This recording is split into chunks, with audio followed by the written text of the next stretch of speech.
Hebreos 13:7, si es tan amable. Vamos a estar en pie un minutito, hermanos, para dar lectura a este versículo. Es corto.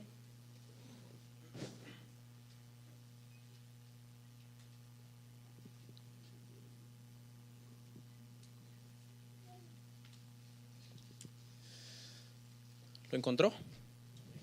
Dice la palabra del Señor de la siguiente manera: acordaos de vuestros pastores que os hablaron la palabra de Dios. Considerad cuál haya sido el resultado de su conducta e imitad su fe. Vamos a orar, hermanos. Señor, te damos gracias en este momento por esta oportunidad que tenemos de estar en tu casa, Padre. Gracias por mis hermanos que se dieron cita en este lugar.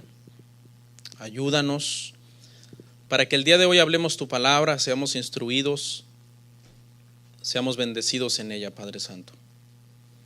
En el nombre de Jesús, que este tema nos pueda ayudar como cristianos, como iglesia, para funcionar correctamente y para hacer tu voluntad. En Cristo Jesús, amén. Siéntense, hermanos, muy amables. Nuestra serie la hemos titulado, hermanos, De vuelta a lo básico, y la estamos aprovechando para hablar cosas bien básicas del cristianismo. En el tema 1 vimos qué es ser un cristiano. En el tema 2 vimos qué es una iglesia cristiana. Y el día de hoy veremos el tema 3, qué es ser un pastor cristiano. Yo creo que estos temas son muy importantes para nuestros amigos que nos ven, que no son cristianos, pero también a nosotros que ya somos cristianos nos refresca la memoria sobre conceptos que en realidad ya sabemos que son básicos, que siempre los hemos sabido desde que nos convertimos y comenzamos a ser discipulados, pero que no nos viene a mal pues recordarlos, refrescarnos la memoria, amén, acerca de estos temas.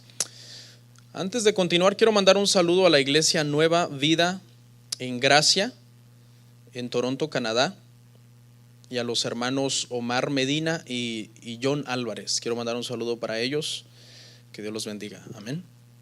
Bueno, ¿qué es ser un pastor cristiano, hermanos? ¿Qué es ser un pastor cristiano? Usted sabe que cada movimiento religioso, hermano, o teológico o doctrinal tiene un líder que es el que dirige, el que lleva la última palabra, el que toma las decisiones más importantes de la organización, o el que dirige las liturgias de dicha religión. Por ejemplo, en la Iglesia Católica Romana, a este personaje que dirige la liturgia se le llama como sacerdote. Generalmente se les conoce como curas. En una sinagoga judía se le llama rabí, es un maestro que enseña la Torá o la ley o los profetas o los otros escritos. En una mezquita musulmana se llama imán, el imán, el que dirige esa reunión, ese lugar. Bueno, pero a nosotros el que podríamos mencionar muchas en el hinduismo, en muchos otros movimientos religiosos, pero a nosotros el que nos interesa es el del pastor. ¿Quién es el que dirige una iglesia cristiana, evangélica? El que dirige una iglesia local en una ciudad X se le llama como pastor. Es el título más común. En la Biblia tiene varios títulos, pero generalmente todos le llamamos pastor al predicador principal de una iglesia local, al que dirige una iglesia local. ¿Por qué se le llama pastor al hombre que está al frente de una congregación? Vamos a ir a Hebreos 13:17, por favor. Hebreos 13:17 dice así, dice: obedeced a vuestros pastores y sujetaos a ellos, porque ellos velan por vuestras almas como quienes han de dar cuenta, para que lo hagan con alegría y no quejándose, porque esto no es provechoso. La palabra griega que se tradujo aquí en Hebreos, hermano, para pastor es la palabra egeomai. Tiene varios significados.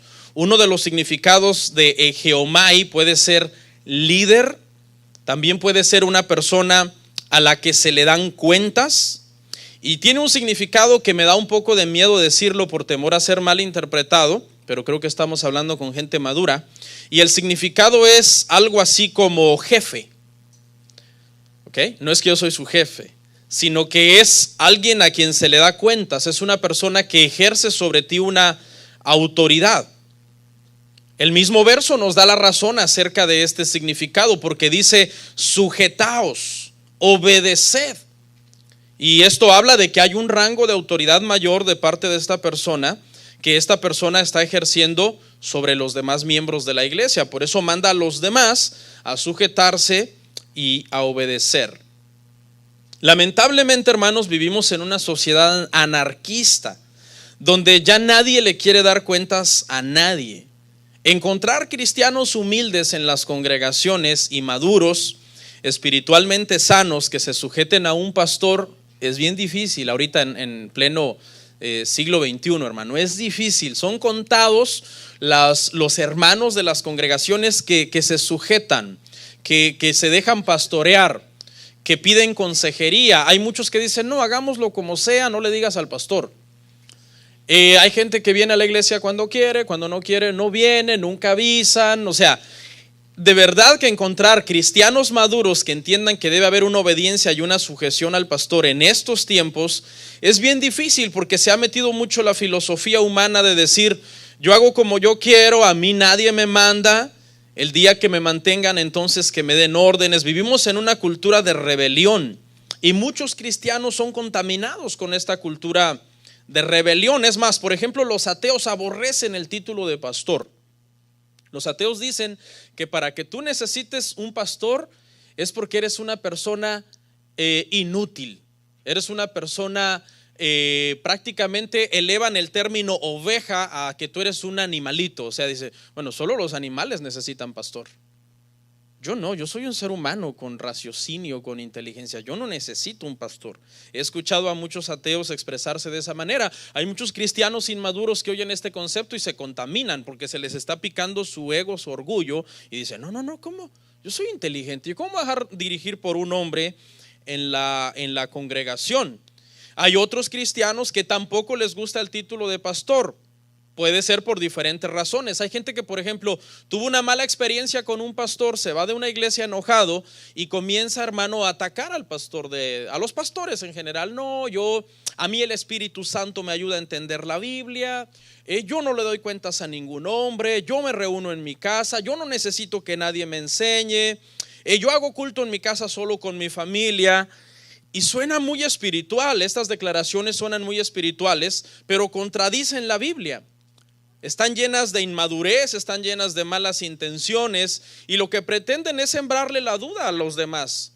Si usted oye a personas hablar así, que ahora no están en una iglesia, no tienen pastor, y comienzan a hablar mal: no, es que yo soy mi propio pastor, yo leo la Biblia, lo único que yo necesito es a Dios, yo para qué quiero un hombre en mi vida. Entonces usted comienza a oír ese tipo de conceptos, y de por sí usted está luchando con la rebeldía, todos estamos luchando con la rebeldía, y estas cosas vienen a contaminar su vida espiritual. Amén. Pero en realidad, hermanos, fíjese que Jesús fue un pastor. Ok, no solamente fue un pastor, sino que Jesús fue, hermanos, y es el buen pastor. Título que él mismo se atribuyó. Yo soy el buen pastor, dijo, y yo pongo mi vida por mis ovejas. Ese versículo solo le aplica a Jesús, no a mí. Porque una vez en unos bautismos estaba ahogando un hermano y los hermanos querían que yo me metiera. Métase, pastor, el buen pastor pone su vida por sus ovejas. No, hermano, quizás el Señor ya quiere llevarse al hermano. Aquí hay una hermanita que como me insistió ese día: pastor, vamos. Y yo, pues, si él se está ahogando y yo no sé nadar, mejor que sea un muerto y no dos. Fíjese, hermano, que el título pastor es el título que más exactamente describe a un líder de una iglesia evangélica cristiana. Vamos a ver Juan 10:11. Juan 10:11. Dice: yo soy el buen pastor su vida da por las ovejas. ¿Quién no quiere ser oveja de un pastor así? Todos. De hecho, no solamente Jesús es el buen pastor, es el mejor maestro, es el mejor consuelo. ¿A quién más podemos ir con nuestras cargas, con nuestros problemas, sino al buen pastor que es Jesucristo? La pregunta es, ¿significa que porque Jesús es nuestro pastor, nosotros solamente nos sometemos a Jesús? Algunos espiritualizan este término y dicen, no, solamente Jesús es el buen pastor, no tenemos por qué sujetarnos a ningún otro hombre en la tierra. Y la gente vive una vida de anarquismo, haciendo lo que quiere, viene a la iglesia cuando quiere, no avisa, porque muchas veces lamentablemente no hay ese entendimiento de lo que es dar cuentas a un pastor o por qué el pastor fue puesto por el Señor. Los pastores humanos, hermanos, fuimos puestos por el Señor. Hechos 20:28. Hechos 20:28 dice de la siguiente forma. Búsquelo. Dice, por tanto mirad por vosotros y por todo el rebaño en que el Espíritu Santo os ha puesto por obispos, para apacentar la iglesia del Señor, la cual él ganó por su propia sangre. Jesús es el príncipe de los pastores, es el único pastor bueno en toda la extensión de la palabra. Todos los demás pastores podemos ser medios bonachones, pero nunca buenos como Jesús lo es. Pero cuando tú dices que tú no necesitas un pastor, tú le estás diciendo a Jesús, yo soy más sabio que tú, Jesús. O sea, yo sé que tú dijiste en tu palabra que pusiste obispos, que pusiste ancianos, que pusiste pastores para que vieran por la iglesia, pero Jesús, te equivocaste. Yo no necesito un pastor, yo solo te necesito a ti. Yo me pastorearé solo. Cuando tú te pones en esa postura de rebeldía, tú estás contradiciendo al mismo Jesús, que es el buen pastor, que es el príncipe de los pastores, que compró la iglesia con su sangre y la dejó a cargo de los pastores para que la vigilasen. Entonces no podemos ser más sabios que Jesús, no podemos ser más sabios que Dios, no podemos ser más sabios que el Espíritu Santo. Si el Espíritu Santo ha puesto pastores en las iglesias y tú eres una oveja entre comillas, hermano, porque es un título que describe a los hijos de Dios por su mansedumbre, por su obediencia, por su sujeción, por su carácter. Entonces tú necesitas un pastor. En la Biblia el pastor recibe varios títulos, hermano, porque quizás pastor no describe todo lo que este hombre hace. Esta palabra pastor básicamente describe dos tareas básicas, pero veremos otros títulos. La primera tarea de un pastor de ovejas, porque es de ahí donde se toma el sentido del término, es llevar a las ovejas a los pastos verdes. Yo soy de pueblo, crecí en un pueblo los primeros años de mi niñez y me acuerdo que algunas veces tú tenías un retraso para ir a sacar las ovejas del corral. Por alguna cosa, te dormiste, algo se te atravesó y los abuelos te decían apúrate, porque las ovejas están acostumbradas a ser sacadas a cierta hora. Tienen un reloj biológico, ¿no? Que obviamente ya está acostumbrado. Y me acuerdo cuando tú ibas tarde, ibas corriendo y empezabas a quitar las trancas del corral, que generalmente eran unos palos atravesados que nada más los jalabas uno por uno. No, hombre, hermano, las ovejas salían pero rápido, hermano. En ese momento casi se volvían cabritos porque tenían hambre, ¿no? Y ese es el trabajo del pastor, no descuidar a las ovejas. De hecho, cuando tú sacabas las ovejas tarde, te ganabas una buena regañada. Es que los animalitos están sufriendo, los animalitos necesitan comer, tienes que ir a sacarlos a la hora, siempre a la misma hora a comer. Y yo veía a las ovejitas desesperadas cuando se les sacaba tarde porque anhelaban llegar rápido, iban una lana con lana corriendo y caminando, trotando, tratando de llegar al lugar donde estaban los pastos verdes. Qué bueno que muchos cristianos fueran como esas ovejas, que anhelaran el pasto, la pastura, la palabra del Señor.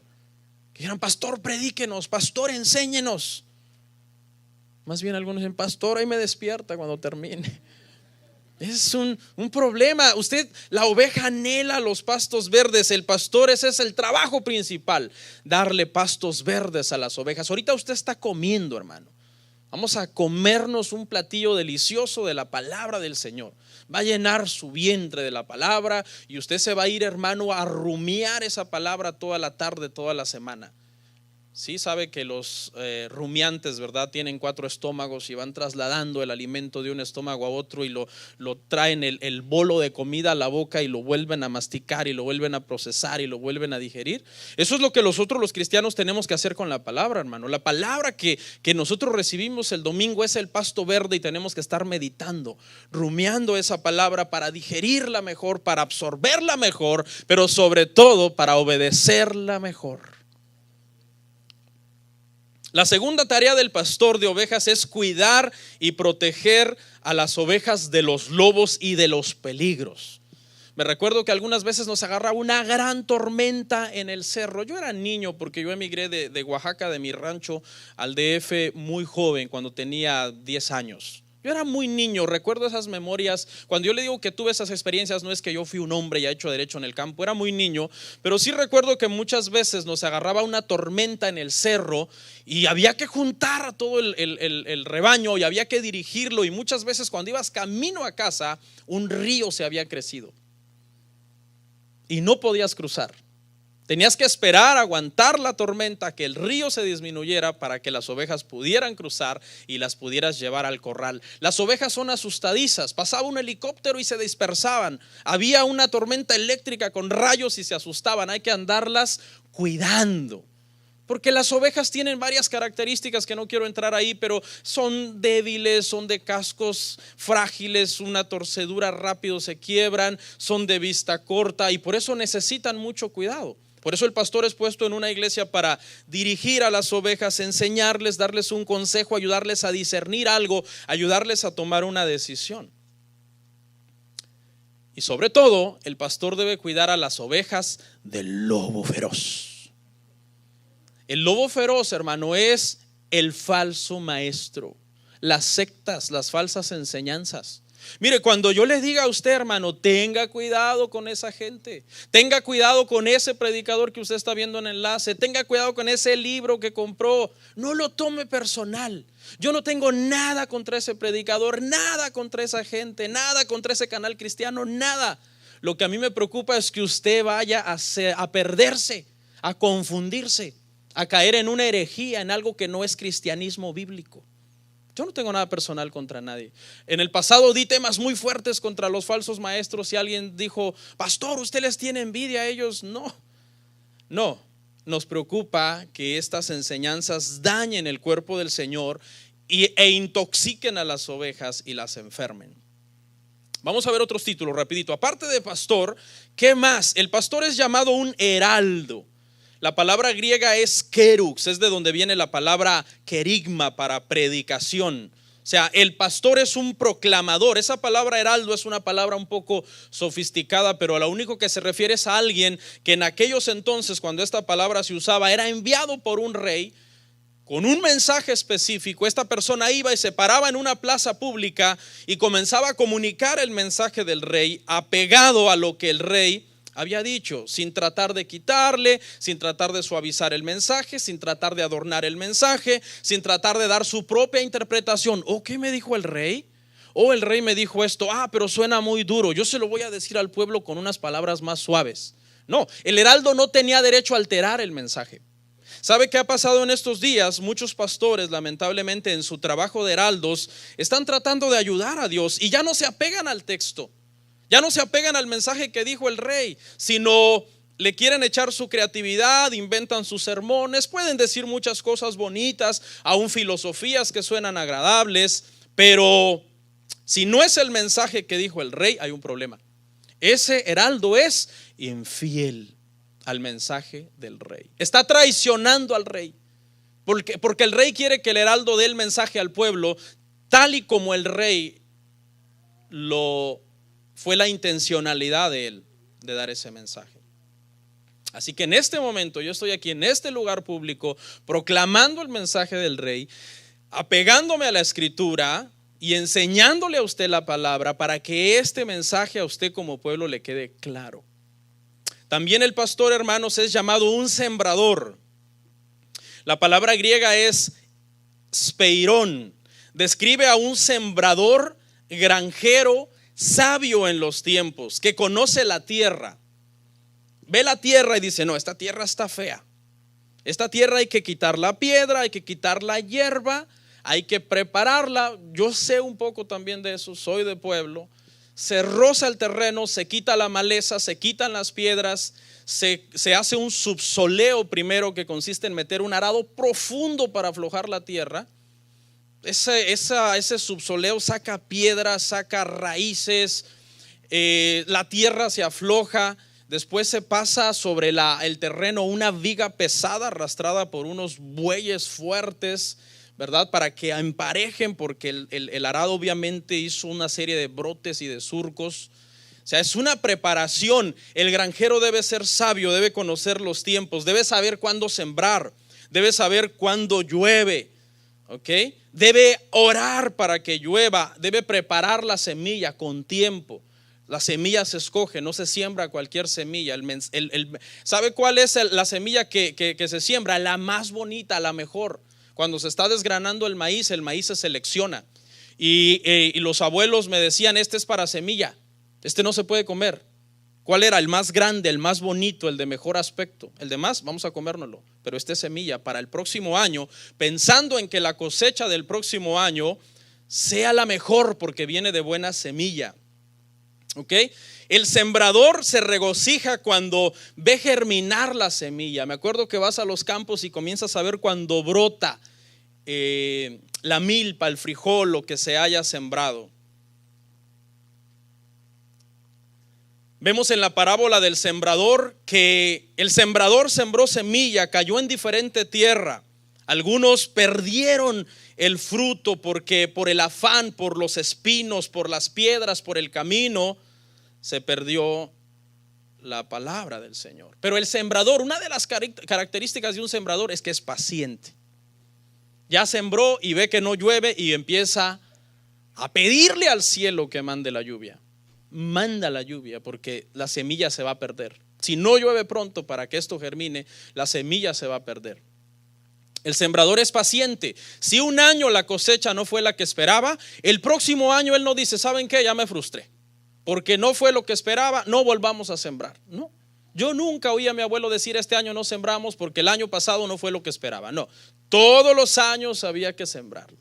Y el pastor tiene que hacer lo mismo. De repente nosotros, hermano, hay gente a la que se le ha predicado por años y en lugar de dar uvas, le salen espinas por todos lados.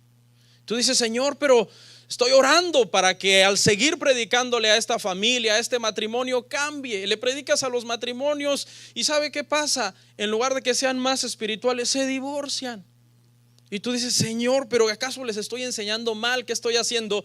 El pastor debe de ser un sembrador paciente, un sembrador que prepara con tiempo la semilla, ¿ok?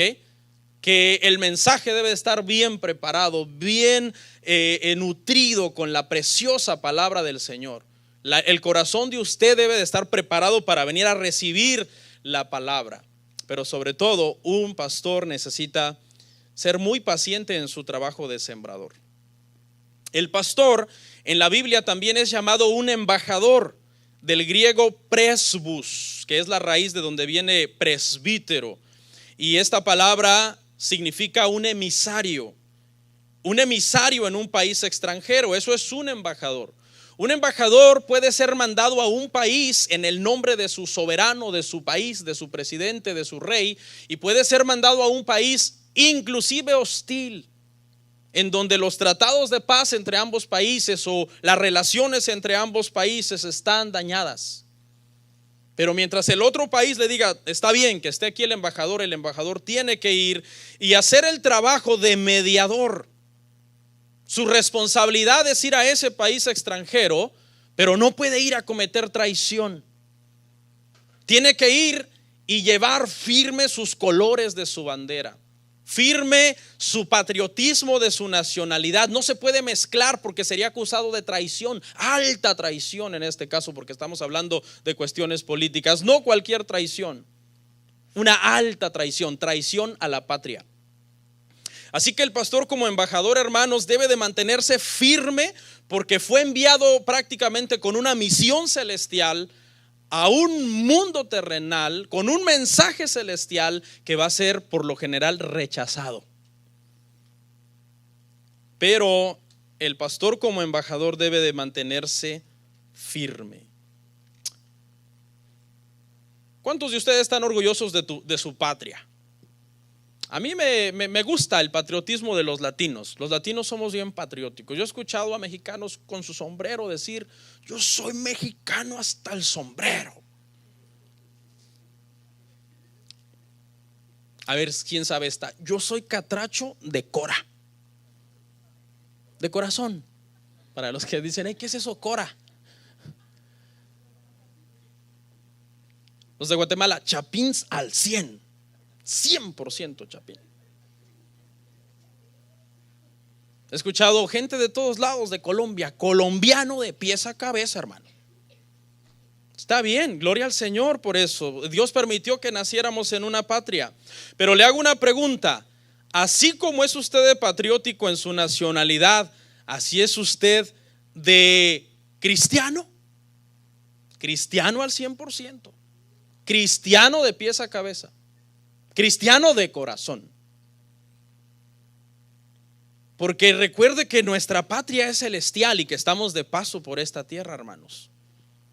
Estamos de paso por esta tierra. El pastor en su postura, hermanos, de embajador, debe de mantenerse firme, fiel a su Señor, fiel a su patria, que lo mandó con un mensaje que en este caso, hermanos, es la predicación, la mediación. El embajador hace tratados de paz, es el que intercede. El pastor debe interceder por la iglesia, orar por la iglesia, enseñarle a la iglesia para darle buenas cuentas al Señor. El pastor en la Biblia también es llamado, hermanos, mayordomo. La palabra griega es oikonomos, significa administrador. Describe a una persona que es dejado a cargo de una casa por su amo. El amo es un pudiente, el amo es un soberano, es un rico que tiene esa capacidad de tener un mayordomo. No cualquier mayordomo, obviamente. Tiene que ser un hombre ¿de qué? De su entera confianza. Usted no dejaría a cargo de su casa a alguien que no es de confianza de usted. A un hombre desconocido: te dejo las llaves de mi casa, los bienes, toda mi alacena está llena, administralos como tú quieras, mis hijos están ahí, duérmelos temprano, levántalos temprano, amonéstalos cuando ellos estén mal. Usted no haría eso con un desconocido, ¿verdad que no? El Señor hace lo mismo. El Señor no pone a cualquiera a pastorear. Lo que pasa es que hay mucha gente que no tiene llamado haciéndolo, o que Dios no los puso. Pero Dios pone a alguien que tenga que ser de su confianza.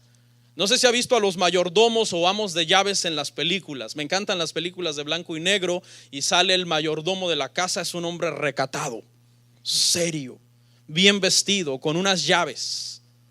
Que el hijo del amo viene y le dice: hagamos esto, hagamos lo otro, y lo reprende. Le dice: no, porque no agradará a tu padre. Ejerce autoridad aún sobre los hijos del amo. Eso es exactamente lo que hace el pastor. El pastor administra la alacena espiritual de la palabra para alimentar a los hermanos, para darles palabra, para amonestarlos. Por eso, aunque usted es hijo de Dios y yo soy hijo de Dios, como mayordomo estoy en postura de regañarlo, decirle: eso no agrada al padre de usted y a mi amo.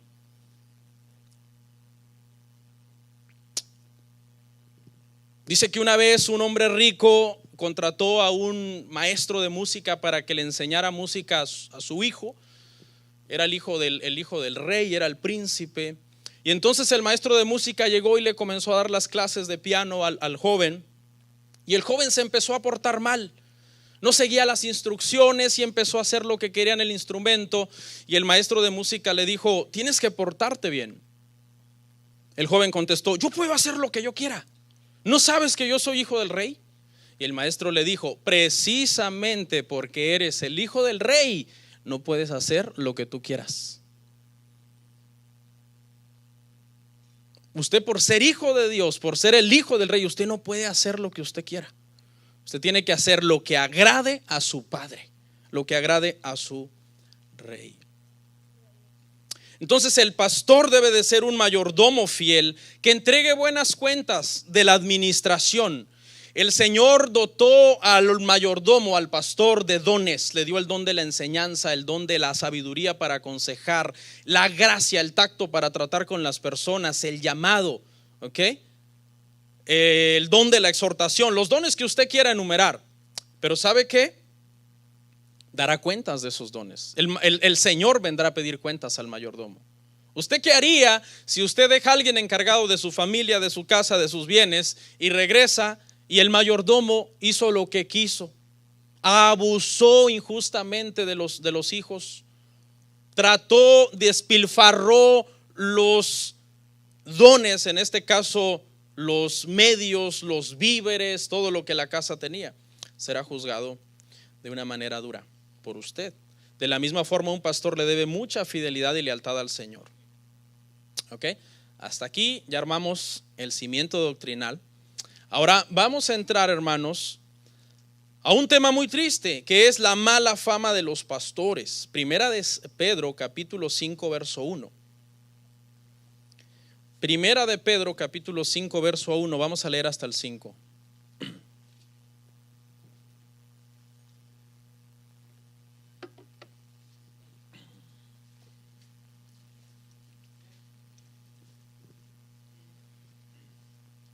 Dijo el apóstol Pedro: ruego a los ancianos que están entre vosotros, yo anciano también con ellos y testigo de los padecimientos de Cristo, que soy también participante de la gloria que será revelada. Apacentad la grey de Dios que está entre vosotros, cuidando de ella, no por fuerza, sino voluntariamente, no por ganancia deshonesta, sino con ánimo pronto, no como teniendo señorío sobre los que están a vuestro cuidado, sino siendo ejemplos de la grey.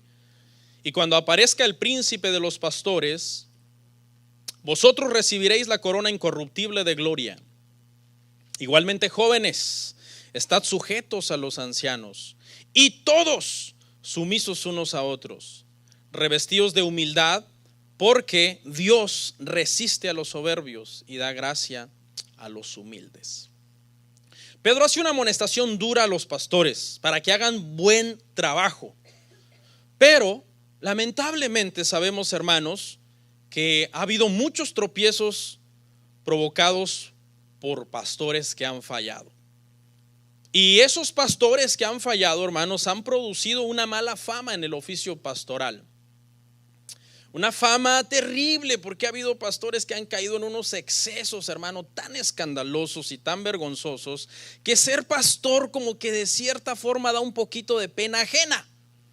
No que tú lo hayas hecho, pero al ser pastor te sientes avergonzado, como si un hermano de carne tuyo hiciera algo bien vergonzoso y viene alguien, ¿qué hizo tu hermano? Y a ti te da pena decirlo porque es tu hermano. No lo hiciste tú, pero te da vergüenza ajena. En estos días, cuando alguien me pregunta a qué me dedico, pienso mucho antes de responder. Y no porque esté avergonzado de este precioso llamado. Creo que es lo mejor que me ha pasado en mi vida. Yo no lo pedí, por cierto. Pero hay varias razones por las que lo pienso antes de responder. En primer lugar, lo pienso porque sé que al decir que soy pastor, inmediatamente seré echado en una canasta de un prejuicio, de un estereotipo en donde se cree que todos los pastores son ladrones, son abusadores, son fanáticos, son sectarios, son gente que controla psicológicamente a la gente para que hagan lo que él quiere.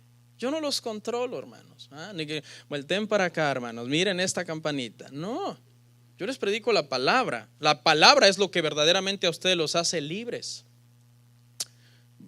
Lo único que nos hace libres verdaderamente, hermano, es Dios. El pecado nos esclaviza. ¿Ok? Sí hay buenos pastores, sí hay buenos pastores, pero lamentablemente todos los pastores son echados en este grupo por los pastores que han fallado, que han sido infieles a su llamado, a su ministerio. Usted sabe, los 3 pecados más comunes de un pastor por los que un pastor es acusado. Número 1, adulterio. Es el pecado más común. Número 2, desfalco de bienes. Usó la iglesia para enriquecerse él. Todos los demás, él les promete prosperidad a todos, pero el único que prospera es él. Y el tercero es herejías, que los pastores ya cuando se les sube el orgullo, la Biblia llega a ser un libro secundario y comienzan a enseñar lo que se les pega la gana. ¿no? Y hay unas herejías terribles, hermano. Hay gente que, yo me pongo a ver a veces esos programas de sectas, y hay iglesias donde el culto consiste, hermano, en estar encantando serpientes. Otro pastor le dijo a sus ovejas que había que ir desnudos al culto.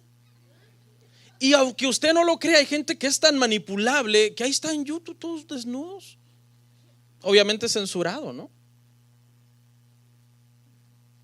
Pero a ese nivel, hermano, obviamente han caído muchas personas. Entonces todo el mundo, oye, eres pastor, eres un loco, eres un inadaptado, no eres una persona normal. Segundo lugar, por la que a veces uno lo piensa antes de decir que uno es pastor, es porque la gente se cierra contigo y ya no es tal como es, ya no se muestra tal y como es. Apenas nos mudamos a un vecindario hace un par de meses y todo iba bien con los vecinos, pero en cuanto yo les dije a qué me dedicaba, cambiaron, bien serios, en la parada del bus. O sea, la gente desde que ve que tú eres pastor ya no se muestra tal como es, porque piensa que tú inmediatamente vas a comenzar a decir, oh, este es un pecador, este es un rebelde, este es un hijo del diablo. Porque te tienen en ese concepto que tú eres un loquito. La gente se aleja. O otros se ponen muy controversiales contigo. Mejor ni les hubieras dicho que eras pastor. Porque tienen una frustración, un problema con un pastor en el pasado. Y te empiezan a atacar, a hacerte preguntas según ellos difíciles, indirectas y en algunas ocasiones directas. Me acuerdo que hace muchos años un hombre me dijo, usted es de esos que le quita las mujeres a los hermanos. Así directo, sin hermano, ninguna cortesía, ninguna preparación. No, es que allá en mi país usted viera, y me contó una historia espeluznante. Yo no digo que a lo mejor no es verdad que ese pastor hizo eso, pero automáticamente ya tú caes en ese rango, en esa categoría. En tercer lugar, hermanos, a veces me cuesta decir que soy pastor porque ser pastor es difícil. Es difícil tener amigos, porque siempre serás el pastor. Y ese título automáticamente levanta una muralla entre tú y las personas. Yo tengo amigos, gracias a Dios, pero según estudios, la mayoría de pastores no tienen un amigo de confianza. Padecen depresión, se sienten solos y sienten que nadie los entiende, porque ellos ven las cosas de un punto de vista y todo lo demás lo ven desde otro punto de vista. Entonces, ser pastor es una lucha en ese sentido, porque alguien puede decir, es mi amigo, pero al mismo tiempo es el pastor. Y ese título como que siempre causa un poco de problemas para poder tener un amigo verdadero. La cuarta razón por la que me cuesta, hermanos, decir que soy pastor es porque si eres pastor, para muchos eres un vividor. Eres un vividor. ¿En qué consiste tu trabajo? Mire, según la gente, muchos de ustedes, aún aquí hay gente, el pastor se la lleva relax en casa toda la semana, viendo Netflix con los pies cruzados, viendo la Champions. ¡Qué bonito trabajo, Señor! Llámame. Mira, ahí se avienta 2 que 3 cositas, se lee por ahí algo que nos invente. Y entonces viene, se para el domingo 1 hora y nos avienta un rollo mareador que todos decimos amén. Se baja, se va para su casa y mira su salario, ahí está, cada mes, tranquilo, el pastor la tiene hecha. Dice que una vez le preguntaron a un niño en la escuela dominical donde se da la clase de la iglesia, le dijeron, oye hijo, ¿tú qué quieres ser cuando seas grande? Y el niño, no, sin titubear, contestó, yo quiero ser pastor. Y la maestra se alegró, gloria a Dios, he de estar haciendo un buen trabajo. Estoy inspirando a este niño al ministerio. ¿Por qué quieres ser pastor? Me dijo, no, es que quiero ser pastor para tener mucho tiempo libre. Yo no sé de dónde sacó el concepto, quizás oyó a sus padres que dijeron, el pastor está en casa, su trabajo es estar en casa estudiando, preparando el sermón, haciendo llamadas, aconsejando gente, y de ahí él lo asumió que ser pastor es tener mucho tiempo libre. Error, hermanos. Hermano, a uno de pastor no le alcanza el tiempo. No le alcanza el tiempo. Te levantas temprano, 8 de la mañana, comienzas a estudiar, 8 de la noche, 9 de la noche, sigues estudiando, sigues trabajando. En la casa raramente vemos la televisión, por ejemplo. Raramente, ni cable tenemos. Raramente.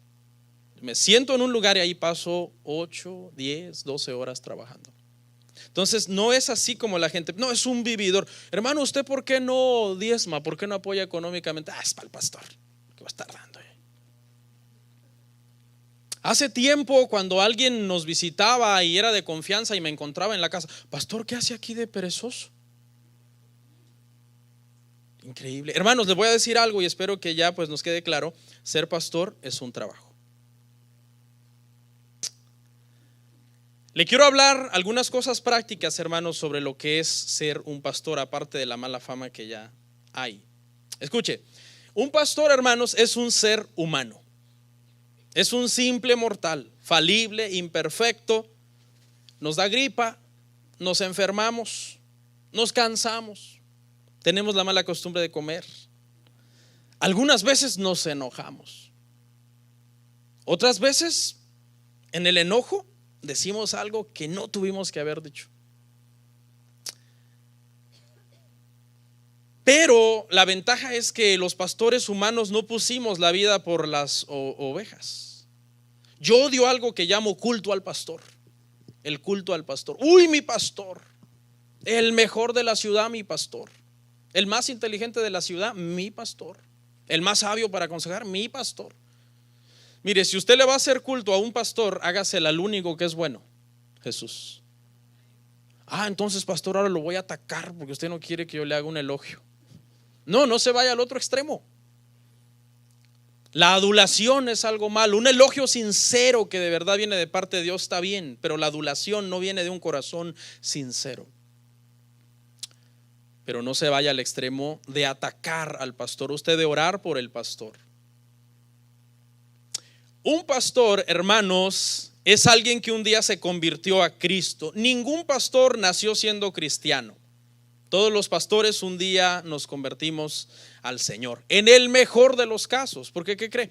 Hay pastores que no son cristianos. Eso está comprobado, hermano. Hay pastores que no son cristianos. Y entonces, ¿qué hacen pastoreando? Bueno, fueron a una iglesia, vieron que estaba suave la cosa según ellos y pusieron una iglesia. Y no son cristianos. Por eso, si algún día usted ve a un pastor actuando de una forma no bíblica, pregúntele: pastor, ¿es usted cristiano?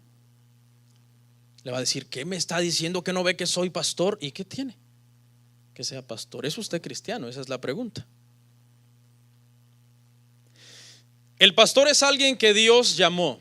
Primero Dios nos llama a la salvación y después nos llama por vocación a encargarnos de un rebaño local de ovejas. Hay otros pastores que tampoco tienen llamado, a lo mejor sí son cristianos, pero no tienen llamado, fue su emoción, una falsa profecía, un modus vivendi, tratando de adquirir una ganancia. El pastor que es llamado por Dios no es perfecto, porque ningún pastor es perfecto, pero se ven las características de pastor. Hay un don en la enseñanza. ¿Cómo es eso que es pastor pero no sabe enseñar? No, yo soy pastor pero no me gusta leer, odio la lectura.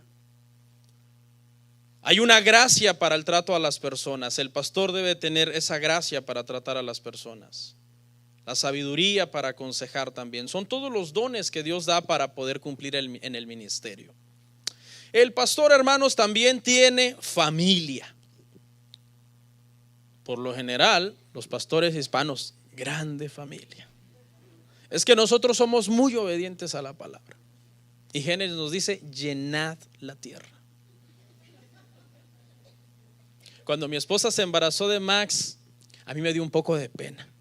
Yo le dije: amor, ¿cómo le vamos a decir a los hermanos? Ya son 4.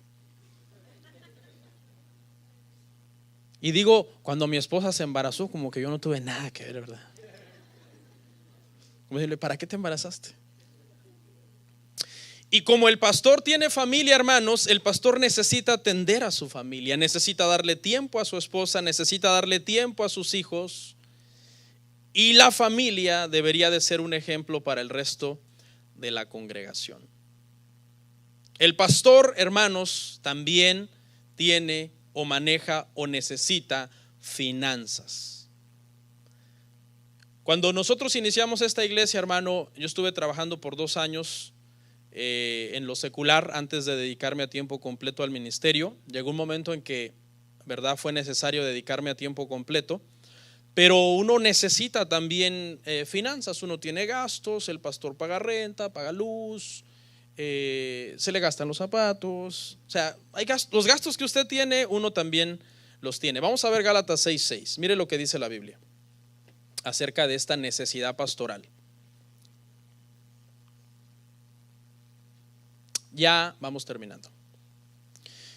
Mire lo que dice Gálatas 6:6, hermano. Dice: el que es enseñado en la palabra, haga partícipe de toda cosa buena al que lo instruye. Es bíblico que todos los que reciben alimento espiritual aporten y sostengan y apoyen a sus iglesias de una forma sana, sin manipulación, sin andarle diciendo que usted debe pactar, sin andarle obligando que ya viene enero, que tiene que dar no sé qué, que la primicia, que no sé qué. No, cada uno con un corazón agradecido y voluntario da en su iglesia sus aportaciones para que se suplan todos los gastos de la iglesia. El pastor tiene anhelos también. En mi caso, por ejemplo, hermanos, es entregarle buenas cuentas al Señor del trabajo que nos ha encomendado. ¿Sabe cuál es uno de mis más grandes anhelos? Que usted sea cada vez más santo. Ese es uno de mis más grandes anhelos. Cuando yo veo a alguien que actúa como si no fuera cristiano, es una de las más grandes decepciones. Digo, oh my God, no. ¿Por qué? Cuando hay gente que no actúa como cristiano. Porque se supone, hermano, que, mire, hermano, podemos padecer lo que padezcamos, persecución, necesidad, si usted quiere, como iglesia, quizás hasta tener unas finanzas débiles, si el Señor así quiere. Pero mientras ustedes o nosotros todos fuéramos más santos, eso llenaría mucho el corazón mío en este caso, y el corazón de muchos pastores que yo creo anhelan ver la santificación en la iglesia. ¿Sabe qué pasa ahorita en diciembre? A muchos cristianos se les olvida la santificación. Se van a los conciertos seculares, se emborrachan, dicen malas palabras. Y eso es como un retraso. Tú dices, ok, ya llevamos años en esto, y estos hermanos, en lugar de avanzar, retroceden, parecen cangrejos. Sinceramente, hermanos, uno de mis más grandes anhelos como pastor es ver que espiritualmente tengamos un buen cimiento. ¿Quién no quiere una iglesia grande? Yo creo que todo pastor quisiera una iglesia grande, llena de gente. ¿Quién no va a querer eso? Pero ese no es el anhelo principal. El anhelo principal es que usted sea un buen cristiano, que usted sea de buen testimonio. Hermanos, mire, si crecemos espiritualmente sanos, todo el demás crecimiento será sano también. Tendremos un crecimiento como iglesia sano. Las almas vendrán, seamos pacientes. Estamos sembrando. Una de las características del sembrador es, hermano, que tiene paciencia. ¿Se imagina usted que el otro año yo le dijera, hermano, cerramos la iglesia porque no ha llegado toda la gente que anhelamos que llegue? No, debemos tener paciencia, seguir sembrando la preciosa semilla, orando al Señor para que mande la lluvia de gracia del Espíritu Santo sobre los corazones. Los que están aquí que no están firmes se afirmen, los que no son cristianos nazcan de nuevo, y todos como iglesia seamos sanos en lo espiritual. Mire lo que dice el pastor Miguel Núñez. Me encantó esta cita. Estaba yo leyendo algo acerca de él y dice: cuando el pastor le pierde el respeto a la santidad de Dios, la iglesia le pierde el temor al pecado. En el momento en que yo como pastor comience a negociar con la santificación, no, hermanos, hagámoslo así como querramos, la Biblia dice esto, pero olvides, pleno 2017, ¿cómo ser tan anticuados para seguir la Biblia? No. Cuando el pastor le pierde el respeto a la santidad de Dios, la iglesia le pierde el temor al pecado. Pero sigue y dice: y cuando la iglesia le pierde el respeto a la santidad de Dios, el mundo le pierde el respeto a la iglesia. O sea, ya entre la iglesia y el mundo no hay diferencia. Entonces el mundo viene y se mete a la iglesia, porque en la iglesia no hay temor y reverencia hacia la santificación de Dios.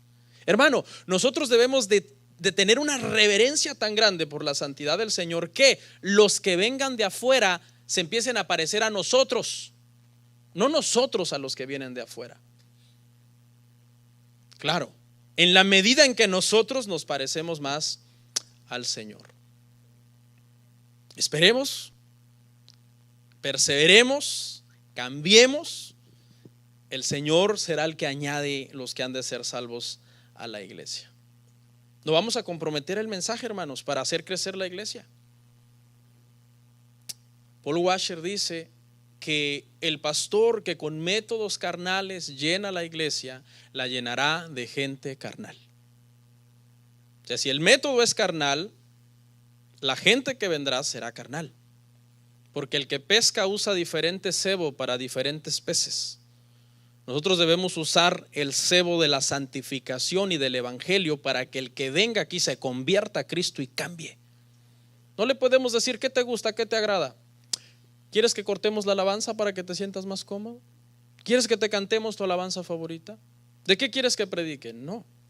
Él se tiene que convertir al Señor, no nosotros a Él. El pastor y su sermón. ¿Sabe que esa palabra sermón automáticamente habla, usted sabe, es usada allá afuera como que es un regaño, ¿no? Hay adolescentes que ven a su mamá venir y dicen, ya viene esta señora con su sermón, ¿no? Automáticamente esa palabra está un poco prejuiciada. Y hay hermanas que les encanta el sermón, pero no el del domingo, sino el que ellas dan en casa. Sermonean al marido, sermonean a los hijos, sermonean al perro. Pero no, hermanos, el sermón es más que eso. El sermón es el momento en el que el pastor expone el mensaje divino y trae sus componentes, trae su exhortación, trae su amonestación, trae su edificación, pero también trae su consolación. No es solamente palo, también amor. Pero no podemos ser extremistas. Le paso hablando del amor de Dios, del amor de Dios, del amor de Dios, y nunca le hablo del juicio de Dios. No. Amor y juicio, conversión, santificación, frutos dignos de arrepentimiento. Mira, hermano, uno como pastor, escuche, en el buen sentido de la palabra, uno está condenado a estudiar toda su vida. Es una carga pesada en el buen sentido de la palabra. Yo amo el llamado a pastorear y me encanta estudiar. Pero hay veces en tu humanidad que tú dices, bueno, ¿y entonces cuándo voy a descansar? ¿Verdad que todos ustedes se fueron a dormir tranquilos anoche? Yo tenía que predicar hoy. A veces cuando hacemos actividad el sábado es pesado. 10, 11 de la noche estoy terminando de... O sea, es un trabajo, hermanos. ¿Por qué? Porque siempre habrá una pregunta por ahí difícil que los demás creen que tú sabes la respuesta. Siempre habrá un consejo difícil de discernir y los demás quieren que tú les des un consejo que les ayude con su situación. Entonces uno está, en el buen sentido de la palabra, condenado a estudiar toda la vida, toda la vida. Tú no puedes tomarte un break y decir, no, ¿sabes qué? Yo ya no voy a estudiar. No, esto es un trabajo 24/7, hermano. 24/7. Ahorita yo salgo de acá. Usted no crea que yo me voy a explayar. Ay, no, estoy pensando. Tengo 6 días para predicar. Necesito un sermón para predicar. Entonces es un trabajo fuerte, hermanos, es un trabajo pesado. Pero hay un dicho que dice que los mejores profesores son personas que nunca dejaron de ser estudiantes.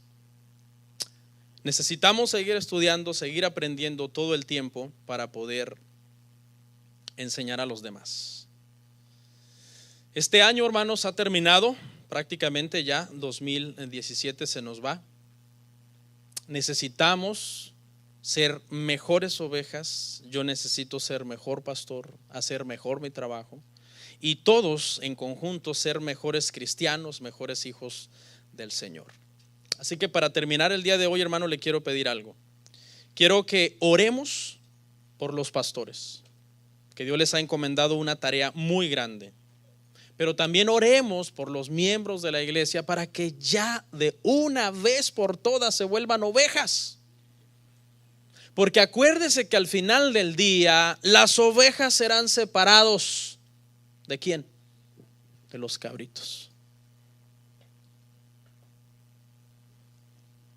cuidar cabras es difícil, hermano, porque la cabra es rebelde. La cabra no entiende razones. Y uno anda, hermano, allá en mi rancho usa uno dos cosas. Una onda, que no es para los demás. Para los demás una onda es una resortera. Para nosotros una resortera y una onda son dos cosas diferentes. Uno anda una onda, que es con la que David mató a Goliat. Y a veces hay que agarrar unos Goliats. Y anda uno una resortera, y a los cabros hay que darles duro. Me acuerdo que a veces hay lugares en los riachuelos que hay peñascos, y el cabro, hermano, tiene una habilidad para trepar peñascos y piedras y arrecifes y acantilados, increíble. Y el cabro se subía allá arriba, hermano, a comer sal. ¿Y tú crees que le va a hacer cabrito? No, uno tiene que agarrar la piedra, hermano, y bajarlo a pedradas de ahí. Y a veces en el coraje le tiras a dar. Es tuyo y no quisieras lastimarlo, pero llega un momento en que ya no te importa. No importa si le quiebro el cacho, porque ya estás enojado con el cabro. No mire a nadie.